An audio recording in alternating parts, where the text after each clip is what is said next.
QQQ QLD TQQQ 투자자가 진짜 조심해야 할 것은 폭락장이 아닙니다. 진짜 위험은 계좌가 흔들리는 날이 아니라 계좌를 지켜야 할 내 삶의 현금 흐름이 먼저 무너지는 날입니다.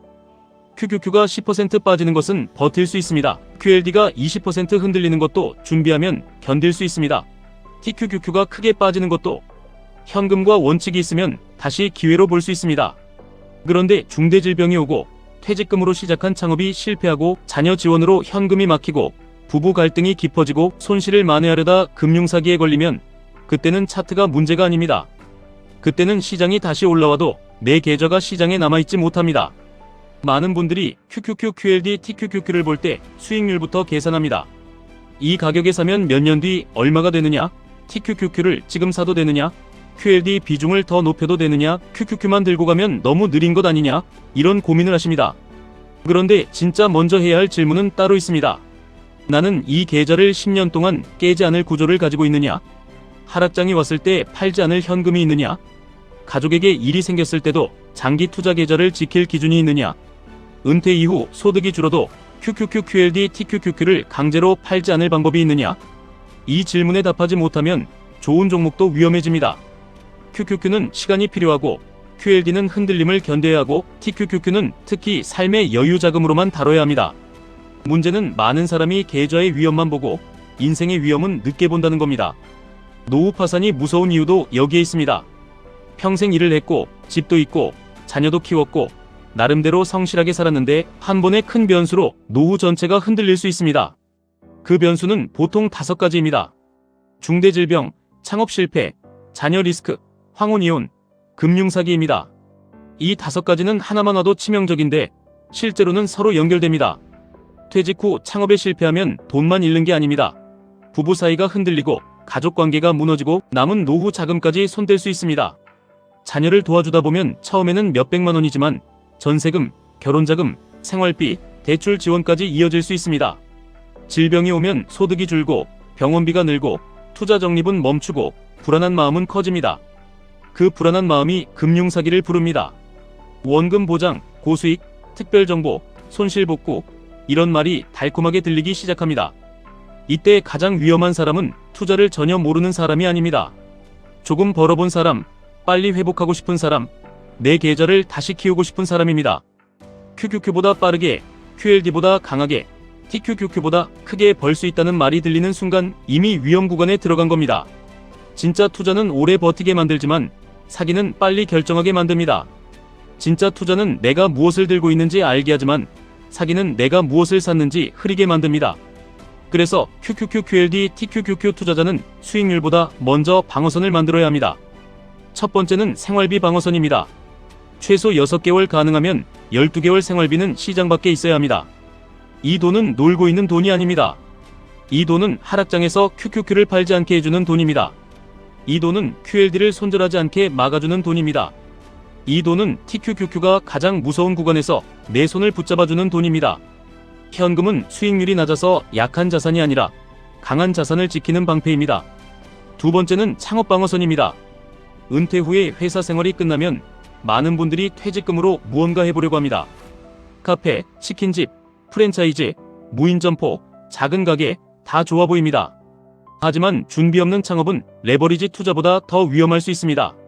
QLD와 TQQQ는 손실이 나도 비중을 조절할 수 있지만 창업은 보증금, 권리금, 인테리어, 인건비, 재고, 가족의 기대, 내 자존심까지 한 번에 묶입니다. 장사가 안 되면 돈만 잃는 게 아니라 하루하루 마음이 무너집니다. 그래서 창업을 고민한다면 얼마 벌 수 있느냐보다 먼저 얼마까지 잃어도 노후가 무너지지 않는지 계산해야 합니다. 내 퇴직금 전체를 거는 창업은 투자가 아니라 생존을 담보로 잡는 결정이 될 수 있습니다. 세 번째는 자녀 지원 방어선입니다. 부모 마음은 당연히 자녀를 돕고 싶습니다. 지금 청년 세대가 힘든 것도 맞습니다. 취업은 어렵고 집값은 높고 시작선은 예전보다 훨씬 무겁습니다. 하지만 부모의 노후 계좌를 깨서 돕는 지원은 오래가지 못합니다. QQQ를 팔아서 도와주고 QLD 적립을 멈춰서 도와주고 TQQQ 손실 구간에서 억지로 팔아 도와주면 나중에는 부모와 자녀가 함께 흔들립니다. 진짜 좋은 지원은 기준이 있는 지원입니다. 어디까지 도와줄 수 있는지, 어떤 상황에서만 도와줄지, 장기 투자 계좌는 건드리지 않을지 미리 정해야 합니다. 자녀를 사랑한다면 내 노후도 같이 지켜야 합니다.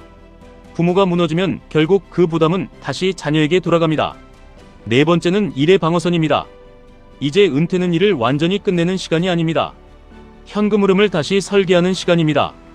예전 직함을 붙잡고 있으면 새로운 일을 받아들이기 어렵습니다. 하지만 자존심보다 중요한 것은 계좌를 지키는 현금 흐름입니다. AI 시대에는 예전 경력만으로 버티기 어렵습니다. 반대로 경험 있는 사람이 AI를 도구로 쓰면 더 강해질 수 있습니다. 또 현장 기술, 시설 관리, 안전 관리, 운전, 돌봄, 생산 현장처럼 여전히 사람이 필요한 영역도 있습니다. 멋있어 보이는 일이 아니어도 됩니다. 그 일이 매달 100만원, 200만원의 현금 흐름을 만들어주고 그 현금 흐름이 QQQ, QLD, TQQQ를 팔지 않게 해준다면 그 일은 내 계좌의 방어자산입니다. 다섯 번째는 기준의 방어선입니다. 상승장에서는 누구나 자신이 투자 천재처럼 느껴집니다. 하지만 진짜 실력은 하락장에서 나옵니다. QQQ가 빠질 때 내가 왜 이 자산을 들고 있는지 설명할 수 있어야 합니다. QLD가 흔들릴 때 내 비중이 감당 가능한지 알아야 합니다. TQQQ가 급락할 때 추가 매수인지 보유인지 멈춤인지 미리 정해져 있어야 합니다. 그날 기분으로 정하면 늦습니다. 공포가 온 뒤에 원칙을 만들면 대부분 원칙이 아니라 핑계가 됩니다. 그래서 평온할 때 기준을 적어야 합니다. 내 생활비는 얼마인지, 내 현금은 몇 개월치인지, QQQ 비중은 얼마인지, QLD는 어느 구간에서 늘릴지, TQQQ는 전체 계좌의 몇 %를 넘기지 않을지 이걸 정해야 합니다. 많은 분들이 물어보실 겁니다. 그럼 QQQ, QLD, TQQQ를 줄이라는 말이냐? 아닙니다. 오래 가져가려면 계좌 밖의 위험부터 줄이라는 말입니다. 투자는 계좌 안에서만 벌어지는 일이 아닙니다. 내 직업, 내 건강, 내 가족, 내 소비, 내 현금 흐름, 이 모든 것이 투자입니다. 생활이 무너지면 계좌도 무너집니다. 반대로 생활이 단단하면 하락장은 기회가 됩니다. 폭락장에서 돈을 버는 사람은 대단히 용감한 사람이 아닙니다. 팔지 않아도 되는 구조를 미리 만든 사람입니다. TQQQ를 가장 무서운 구간에서 잡는 사람은 심장이 강한 사람이 아닙니다. 그 전에 현금을 준비해둔 사람입니다. QLD를 오래 들고 가는 사람은 멘탈이 특별한 사람이 아닙니다. 생활비와 원칙이 계좌를 대신 지켜주는 사람입니다.